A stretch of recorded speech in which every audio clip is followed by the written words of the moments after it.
ലോകത്തിലെ 7 അത്ഭുതങ്ങളിലൊന്നായ താജ്മഹലിനെ കുറിച്ചാണ് നമ്മൾ ഇന്ന് സംസാരിക്കുന്നത്.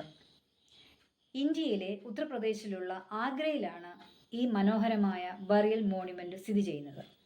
മുഗൾ എംപററായിരുന്ന ഷാജഹാൻ തന്റെ ഭാര്യയായ മുംതാസ് മഹലിന്റെ ഓർമ്മയ്ക്കായിട്ടാണ് ഇത് പണി കഴിപ്പിച്ചത്.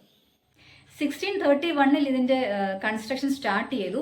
ഏകദേശം 22 വർഷമെടുത്താണ് പണി പൂർത്തിയാക്കുന്നത്. താജ്മഹൽ ഈ 7 വണ്ടേഴ്സിൽ ഉൾപ്പെടാനുള്ള മെയിനായിട്ടുള്ള ഒരു കാരണമെന്ന് പറഞ്ഞാൽ അത് ആ കെട്ടിടത്തിന്റെ ആർക്കിടെക്ചർ തന്നെയാണ്. ഒരു മെയിൻ ഡോം, ചുറ്റും 4 മിനററ്റുകൾ.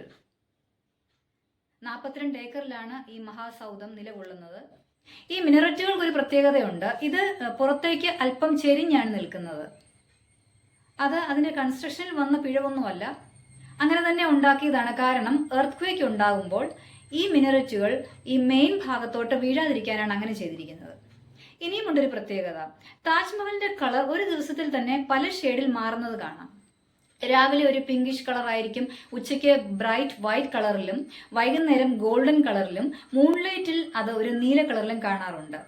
ഇത് മാർബിൾ ലൈറ്റ് റിഫ്ലക്ട് ചെയ്യുന്നതാണ്, ഒപ്റ്റിക്കൽ ഇല്യൂഷൻ. താജ്മഹലിന്റെ മെയിൻ ആർക്കിടെക്റ്റായിട്ട് കരുതപ്പെടുന്നത് ഉസ്താദ് അഹമ്മദ് ലാഹോറിയാണ്. പക്ഷേ ഏഷ്യയുടെ വിവിധ ഭാഗങ്ങളിൽ നിന്നുള്ള 20,000-ഓളം ആളുകളാണ് ഇത് നിർമ്മിച്ചിരിക്കുന്നത്. അവരിൽ എഞ്ചിനീയർമാരും ക്രാഫ്റ്റ്സ്മെനും സ്റ്റോൺ കട്ടേഴ്സും എല്ലാം ഉൾപ്പെടും. അന്നത്തെ കാലത്ത് ട്രാൻസ്പോർട്ടേഷൻ മെത്തേഡ്സ് വളരെ കുറവായിരുന്നല്ലോ.